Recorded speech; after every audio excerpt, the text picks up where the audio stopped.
저희 교회에서 신앙생활을 시작하고 이제 3년째 열심히 신앙 성장의 길을 걷고 계시는 부부가 계십니다. 마산이 집이에요. 교회까지 한 40분 정도 시간이 걸리는데 이 두 분이 부부가 함께 교회까지 오시는 그 길이 늘 매주마다 소풍을 가는 설레임으로 교회를 오시고 있다고 그러시더라고요.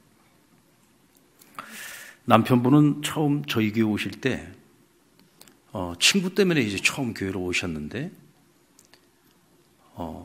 저는 한 번 오고 안 오실 줄 알았는데 매주 교회로 오시더라고요. 그럼 처음에 어떤 마음으로 교회를 오셨느냐? 처음에는 인문학 강의를 듣는다는 마음으로 교회를 오셨다는 거예요. 평상시에도 이런 인문학 강의를 굉장히 좋아하시고 강의를 들으러도 많이 다니셨었는데 뭐 웬만한 인문학 강의보다 교회에 와서 듣는 설교 말씀이 더 낫더래요. 그래서 이제 인문학을 듣는 마음으로 교회를 오시다가 예수님을 만나셨어요. 근데 아내 되시는 분은 가만히 보니까 전 양반이 교회 갈 사람이 아닌데 어느 날부터인가 교회를 나가기 시작을 하는데 한 몇 번 나가고 끝낼 줄 알았더만 몇 개월 동안 계속 교회를 나가시는 거예요. 주일만 되면 교회를 가시는 거예요. 이건 대체 또 뭔가? 그러던 참에 이 아내분도 이런 문학을 좋아하고 시를 쓰시는 분이고 또 학생들에게 논술을 가르치시는 분인데 이 남편분이 아내에게 나랑 같이 당신도 인문학 강의 한번 들으러 가자. 그리고는 이 아내분을 이렇게 인도를 해가지고 교회를 오셨어요. 근데 그날 대체 무슨 일이었는지 모르지만 예배를 마치고 내려가면서 본인 스스로가 등록을 하고 싶더래요.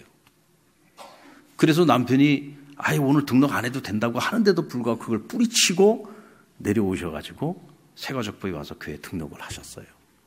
그리고는 그날 이후로 지금까지 열심히 교회 예배를 참석하시고 또 신앙이 성장을 하는 가운데 있습니다. 그래서 제가 물었어요. 그 교회에 오니까 뭐가 그렇게 좋았습니까? 그리고 이전에 절에 다닐 때와 가장 큰 차이점이 뭡니까? 이분이요. 특히 아내 되시는 분이 이 불교에 굉장히 열심히 있는 분이었습니다. 여러분, 우리는 새벽 기도가 있잖아요. 절에는 새벽 예불이 있답니다. 그 새벽 예불을 다니실 정도로 그렇게 아주 불교에 열심히, 주변에 그렇게 예수 믿는 사람들이 많은데 아무도 자기 보고 교회 가자는 얘기를 안 했대요. 왜냐하면 워낙 불교에 열심인 걸 알아가지고 아예 그냥 애시당초 이분은 교회 갈 사람이 아니다라는 생각을 해서였는지 아무도 전도를 하는 분이 없었답니다. 그런데 이분이 이제 지금 본인이 교회를 열심히 나오시잖아요. 그러니까 나도 내가 왜 지금 어떻게 내가 지금 교회를 이렇게 다니고 있는지 가끔 생각을 해보면 본인도 신기하다는 거예요. 그래서 제가 물었어요. 그러면 교회와 절의 가장 큰 차이점이 뭐냐 하고 물어봤더니 아내분 얘기가 목사님 교회는 오니까요 너무 밝고 환해서 좋아요 그러는 거예요. 그래서 제가 속으로 우리 교회 본당 LED로 다 바꾸기를 너무너무 잘했다 그런 생각이 들었어요. 이게 여러분 조명 밝기를 이야기하는 것은 아니지 않겠습니까? 우리 성도들의 모습에서 풍겨나오는 그 분위기가 너무 밝고 너무 환하고 너무 좋다는 거예요.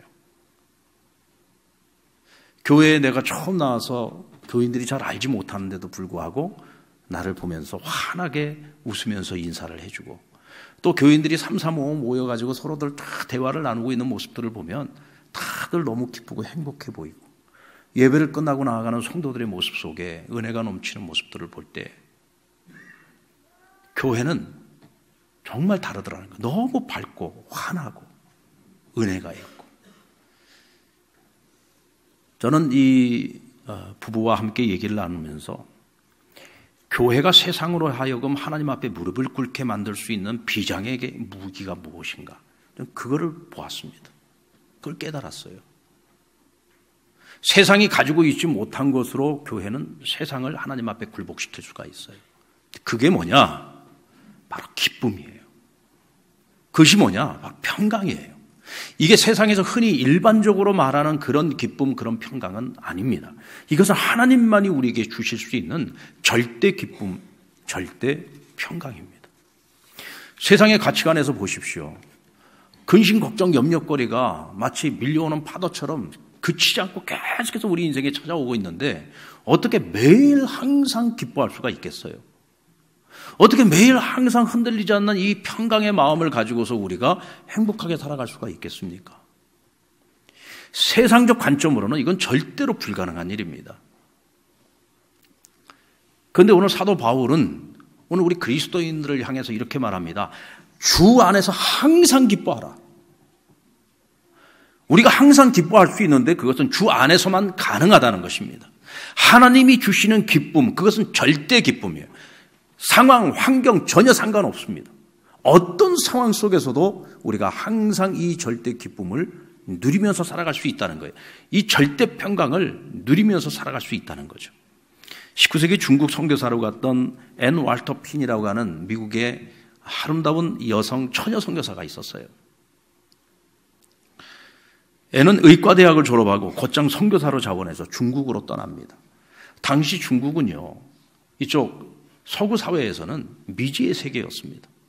심지어 어떤 이들은 중국 가면 죽는 줄 알았어요. 왜냐하면 너무 낯선 땅이었기 때문에. 그런데 시집도 안 간 처녀가 사랑하는 딸이 학교 졸업하자마자 선교사를 간 겁니다. 얼마나 불안했겠습니까? 그 부모가. 그 중국으로 떠난다는 어떤 사람을 알게 돼서 그분에게 210불이라고 하는 그 당시는 큰 돈이었던 것 같아요. 그 돈을 그분에게 맡기면서 중국에 가거들랑 꼭 내 딸을 좀 만나서 이 돈을 좀 전해주고 그곳에서 지금 안전하게 잘 살고 있으면 나한테 전보를 좀 쳐달라고 해라. 긴 전보 필요 없다. 살만하면 safe, 안전하다라고 하는 전보를 쳐달라. 근데 그 딸한테 전보가 왔어요. 그런데 어머니가 기대했던 safe가 아니라 delight, 기쁨이라고 하는 단어가 전보로 온 거예요. 이 어머니는 딸이 안전하게 있으면 안심이 돼요. 근데 안전하지 못하면 불안하겠죠. 근데 이 딸은 뭐예요? 어머니 걱정하지 마세요. 저는 딜라이트예요. 전 매일매일이 기뻐요. 항상 기뻐요. 안전해서 기쁜 것이 아니라 주님 안에서 살고 있기 때문에 기쁜 거예요. 주님과 함께 하고 있기 때문에 기쁘다는 거죠. 오늘 본문에서 바울은 세상 사람들의 눈에 비춰진 성도의 모습은 이러해야 된다. 4가지를 우리에게 말하고 있습니다. 기쁨, 관용, 기도, 평강. 우리 한번 따라올까요? 기쁨, 관용, 기도, 평강. 여기서 주 안에서 살아가는 사람의 삶의 결과가 뭐냐? 기쁨과 평강이에요. 그러면 이 기쁨과 평강을 우리가 어떻게 얻을 수 있느냐? 그것은 우리가 세상 사람들에게 관용을 보여주는 삶을 통해서 얻을 수 있대요. 아무것도 염려하지 말고 기도와 간구로 하나님 앞에 감사함으로 나아갈 때 너희가 하나님이 주시는 이 절대 평강을 누릴 수 있다고 바울은 가르치고 있습니다. 자, 그렇다면 먼저 주 안에서 항상 기뻐하라는 이 바울의 권면을 먼저 생각해 봅니다. 4절 말씀에 보면 주 안에서 항상 기뻐하라, 다시 말하노니 기뻐하라 그랬어요. 반복적으로 기쁨에 관한 삶을 요구하고 있습니다. 이것은 여러분 절대 명령입니다. 그리스도인이라면 이 기쁨을 우리는 반드시 누려야 된다는 거죠. 여러분, 그리스도인으로 살아가는 우리의 삶 속에 기쁨이 없다고 한다면 믿지 않는 사람들이 우리를 보면서 우리가 믿는 예수 믿고 싶겠습니까? 뭔가 달라야 되잖아요. 내가 가지고 있지 못한 것을 그 사람이 가지고 있을 때 그가 믿는 하나님에 대해서 관심이 생기지 않겠습니까? 예수 믿는 우리가 맨날 우거지상을 해가지고 맨날 슬픈 얼굴을 해가지고 늘 우울해가지고 그러고 살아간다면 그런 우리를 보면서 누가 예수 믿고 싶겠어요? 자기들이 가지고 있지 못한 절대 기쁨을 우리가 가지고 있을 때 대체 무엇이 저 사람을 저렇게 늘 항상 기뻐하며 살아갈 수 있게 할 수 있을까? 궁금하지 않겠습니까? 저 사람의 인생에 저렇게 시도 때도 없이 찾아오는 수많은 어려움들이 있는데도 불구하고 어떻게 저 사람은 저렇게 평강을 누리며 살아가고 있을까? 궁금하지 않겠습니까? 그래서 우리가 삶으로 믿음을 증명해야 된다는 거예요. 그래야 세상이 우리에게 관심을 가지겠죠. 오늘 바울이 우리가 이 절대 기쁨과 절대 평강을 누려야 되는 이유를 바로 여기서 찾고 있는 겁니다. 우리는 복음의 빚진 자들이 복음에 합당한 삶을 살아가야 돼요. 세상에 복음을 전하는 삶을 살아가는 것입니다. 우리의 삶 자체가 복음을 전하는 전도제가 돼야 되는 거죠. 그렇다면 우리가 그렇게 살아야 되는 거죠. 이 절대 기쁨은요, 관용을 베풀며 살아갈 때 누릴 수 있는 하나님이 주시는 선물입니다. 여러분, 관용이 뭡니까? 관용이라고 하는 것은 자기를 내려놓고 나보다 남을 더 낮게 여기고 분쟁과 다툼이 아닌 자비와 용서와 사랑으로 서로를 섬기는 마음과 태도가 바로 관용입니다. 조금 어렵죠? 바울은 빌립보 교인들에게 너희는 복음에 합당한 삶을 살아가야 된다고 얘기하고 있습니다. 왜냐하면 우리는 복음에 빚진 자들이니까 복음에 합당한 삶을 살아야 돼요. 그러면 복음에 합당한 삶이란 뭐냐? 그것은 하나님을 기쁘시게 하는 삶이라고 얘기합니다. 우리가 하나님을 기쁘시게 하는 삶의 첫 번째가 뭐냐? 복음 안에서 복음을 누리기 위하여 너희가 복음 안에서 연합하여 하나가 되라고 말씀하고 있어요. 여러분, 교회 공동체가 하나 되지 못하고 복음 안에서 살아가는 우리가 하나 되지 못하면요, 절대로 하나님을 기쁘시게 할 수가 없어요. 하나 되지 못한 우리는 아무것도 할 수가 없습니다. 오늘날 하나님께서 이 신앙 공동체 교회를 향한 첫 번째 마음이 뭐냐? 복음을 전하는 것보다도요, 더 우선되는 것은 뭐냐? 우리가 먼저 연합하고 하나가 되고 한 마음이 되는 거예요. 그래야만 우리가 세상을 향해서 복음을 전할 수 있습니다. 그럼 우리가 하나가 되기 위해서 우리가 어떤 마음을 가져야 되느냐? 바울은 우리에게 그리스도 예수의 마음을 가지라고 말합니다. 그럼 그리스도 예수의 마음이 뭐냐? 하나님과 본래는 한 분이신데 하늘의 보좌를 버리고 이 땅에 인간의 몸으로 오셔서 인류의 대속 제물이 되기 위하여 하나님 아버지의 뜻 앞에 순종하고 죽음의 길, 십자가의 길을 걸어가라고 하시는 그 하나님의 명령 앞에 죽기까지 복종하는 것, 그것이 바로 예수 그리스도의 마음입니다. 오늘 우리가 따라가야 될, 우리가 품고 살아가야 되는 그리스도의 마음은 바로 내려놓은 자기를 비우는 것이고 철저하게 하나님의 뜻에 순종하는 것입니다. 그래야만 우리가 하나가 될 수 있어요. 그리고 바울은 우리에게 이렇게 말하고 있습니다. 너희가 그 마음 가지고 살아갈 때 너희 자신만을 위해서 살아가지 말고 다른 사람을 돌보며 살아가라고 말씀하고 있어요. 형제들 간에, 교회, 우리 신앙 공동체 안에서도 자기 중심적으로 살아가지 말고 서로를 돌보아주고 서로를 도와주라는 거예요. 그래야 우리가 하나된 공동체, 그리고 복음을 위해서 살아가는 공동체가 될 수 있다는 것이죠. 여러분들, 어떤 내 개인의 어떤 목적을 가지고 그 목적을 위해서 철저하게 자기 중심적으로 살아갑니다. 그래서 내가 원하는 일들을 이루어냅니다. 성공합니다. 그랬을 때 여러분, 우리가 기쁨을 잃지 않고 영원히 행복하게 살아갈 수 있습니까? 성경은 우리에게 분명히 말합니다. 자기 자신만을 위해서 살아가는 사람, 자기 중심적으로만 살아가는 사람, 자기 일만을 섬기며 살아가는 사람은 절대로 하나님이 주시는 절대 기쁨을 누릴 수가 없습니다. 얼마 전에 제가 집이라고 하는 프로를 본 적이 있는데요. 한 40대 미혼 여성이 대기업의 연구원으로 20여 년 동안 임원의 꿈을 가지고 열심히 연구원으로 생활을 해왔습니다. 이름만 대면 우리나라에서 아주 대표적인 기업인데요. 나름대로 성공도 했습니다. 그래서 수석 연구원도 됐습니다. 팀장도 됐습니다. 그리고는 회사에서 굉장히 중요한 프로젝트가 떨어졌는데 이 프로젝트가 완성이 되면 바로 시제품이 되어서 나올 정도로 굉장히 중요한 프로젝트를 맡게 되었습니다. 그런데 이 프로젝트를 다 마무리를 짓고 마지막 이제 실험을 해서 이 실험만 통과하면 시제품이 돼서 나오는 거예요. 마지막 테스트를 하고 있는데 갑자기 어디서 전화가 왔어요. 보니까 평상시에 굉장히 아끼던 후배, 남자 후배인데 후배 연구원한테서 전화가 온 거예요. 그래서 지금 너무 중요한 실험이었기 때문에 그 실험 때문에 전화를 못 받고 그냥 끊어버렸어. 그리고는 모든 것들을 이제 다 잘 마치고 아주 성공적으로 실험도 잘 마치고서 집에 와서 좀 쉬려고 하는데 갑자기 경찰서에서 전화가 온 거예요. 전화를 받아봤더니 그 자신에게 전화를 했던 그 후배가 자살을 한 거예요. 그런데 그 자살을 한 그 후배의 핸드폰에 보니까 마지막으로 찍혀있는 번호가 자기 전화번호였다. 그러니까 경찰에서 그 자취증을 알기 위해서 전화를 해서 물어본 거죠. 그 전화를 받고요. 너무 큰 충격을 받은 겁니다. 그래서 그 20년 동안을 쭉 일하면서 임원의 꿈을 키웠던 그 회사를 그만둡니다. 그리고 일주일에 한 두세 번 나가서 일하면 되는 중소기업으로 자리를 옮겼어요. 그리고 서울 근교에 있는 조그마한 땅을 하나 사가지고 거기다가 7평짜리 조립주택을 지어놓고 2, 3일 도시에서 일을 하고 남은 날들은 전부 다 이 농촌에 내려와가지고 농사를 짓는 거예요. 거기 40대 이 노처녀가 혼자서 농사를 지어놨는데 농사를 아주 잘 지었어요. 그럼 여기서 뭘 하느냐? 자기를 돌아보는 시간을 살아가는 거예요.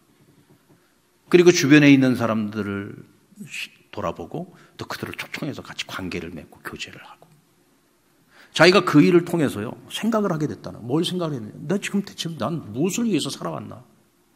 오로지 성공, 출세, 대기업의 임원이 되는 것 오로지 그거 하나를 위해서 때로는 자기 자신도 돌아보지 못했고 남도 돌아보지 못하고 주변을 돌아보지 못하고 오직 일에만 매여서 평생 지금 20년이라는 세월을 보내고 살아온 거예요.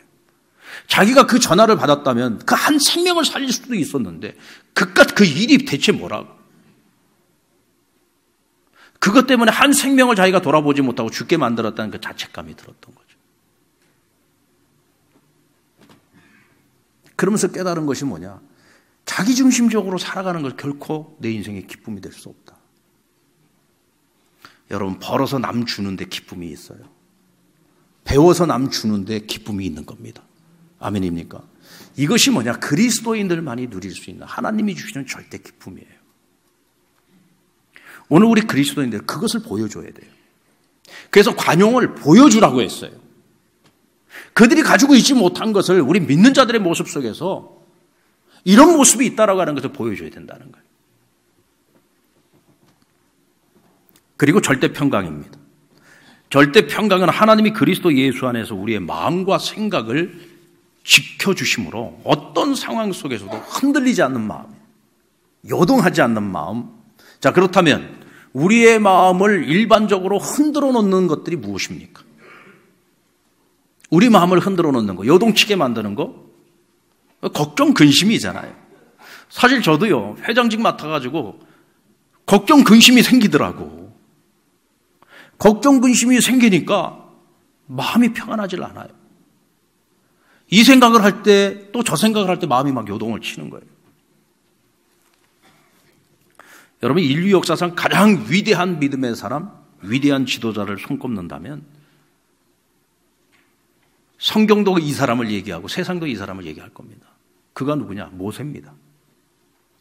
200만이 넘는 노예 족속이었던 히브리 민족을 이끌고 출애굽을 단행했고 광야 40년의 지도자로 그들과 함께 동행하고 하나님의 뜻을 끝까지 완성해낸 사람이 바로 모세였습니다. 그런데 여러분, 이 이스라엘 백성들이 어떤 사람들이에요? 목이 곧은 백성, 교만한 사람들이잖아요. 아주 그냥 말도 지긋지긋하게 말도 안 들어먹는 사람들. 날마다 살아계시는 하나님을 목격하고 경험하면서도 늘 불신앙의 모습을 보여줬던 사람들이 바로 이스라엘 사람들이에요. 심지어는 자기들의 지도자 마음에 안 든다고 편가르게 해가지고 돌로 쳐 죽이려고까지 했던 사람들이 이 이스라엘 백성들이었습니다. 그런데 이런 사람들을 데리고 40년 지도자 노릇하면서 마음이 요동치는 날들이 얼마나 많았겠습니까? 그런데 어떻게 끝까지 그 마음에 그 평정심을 잃지 않고 끝까지 그 사명을 감당했을까요? 출애굽기 33장 10절로 11절 말씀 우리 같이 한번 읽어볼게요. 같이 한번 읽어보겠습니다. 시작. 모든 백성이 회만문에 구름기둥이 서 있는 것을 보고 다 일어나 각기 장막문에 서서 예배하며 사람이 자기의 친구와 이야기함같이 여호와께서는 모세와 대면하여 말씀하시며 모세는 진으로 돌아오나 눈의 아들 젊은 수종자 여호수아는 회막을 떠나지 아니하니라. 아멘. 기도하는 거예요, 기도. 그런데 모세는 하나님과 기도할 때 어떻게 기도를 했느냐? 하나님께서 마치 친구와 대면하여 이야기를 하듯이 모세와 대면했다고 했습니다. 그냥 미주알, 고주알 모든 일들, 모든 얘기들을 하나님과 다 나누는 거예요. 하나님 오늘 이런 일이 있었는데요. 참 힘들었는데요. 내 마음에 막 요동을 치는데요. 하나님 어찌하면 좋습니까? 주여 내 마음 좀 다스려 주세요. 하나님이 문제 좀 해결해 주세요. 매사에 모든 일을 범사에 하나님을 인정하면서 하나님과 대면하여 하나님 앞에서 기도와 간구로 모든 걸 풀어나가는 거예요. 그러니까 그 마음에 이 평강을 잃어버리지 않고 살아갈 수 있는 거예요.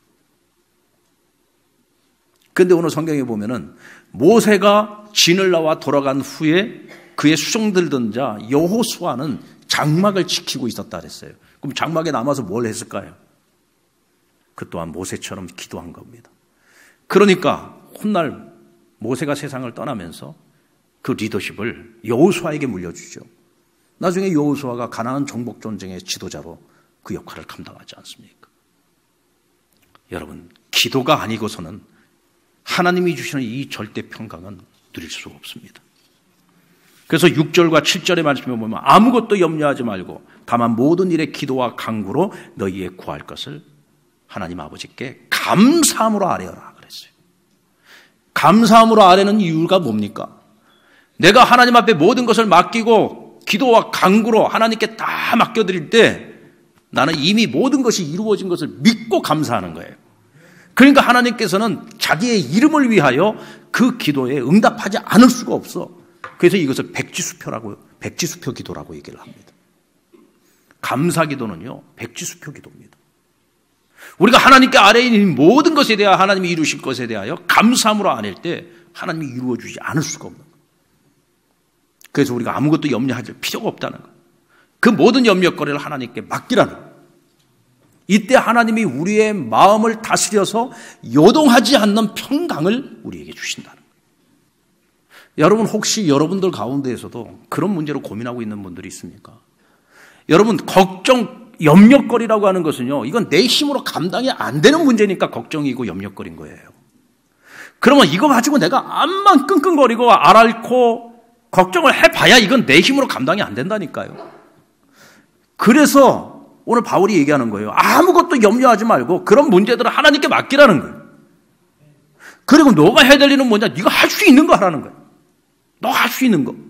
오늘 우리가 할 수 있는 것이 있지 않습니까? 지금 내게 어떤 걱정거리, 염려거리 있으니까 하나님께 맡겨놓고 지금 내가 할 수 있는 것에 우리 최선을 다하면 돼요.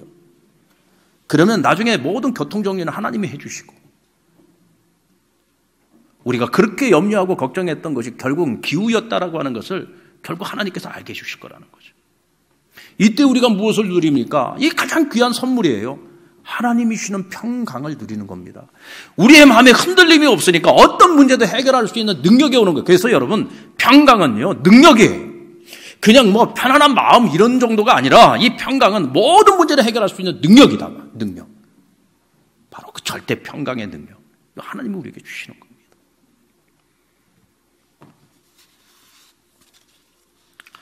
여러분, 주 안에서 살아가는 우리가 무엇으로 세상을 하나님께 무릎 꿇게 만들 수 있습니까? 그것은 거룩함입니다. 거룩함이 뭐예요? 구별된 삶이잖아요.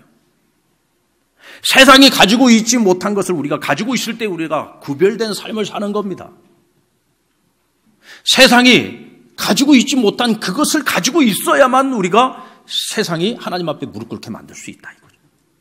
그것이 뭐라고요? 절대 기쁨과 절대 평강이다.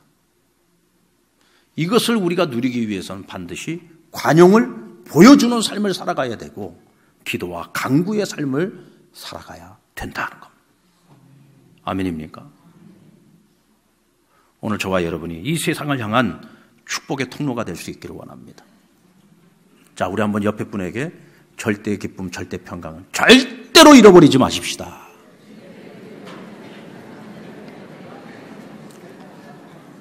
옆에 분하고 악수하시면서 그러십시다.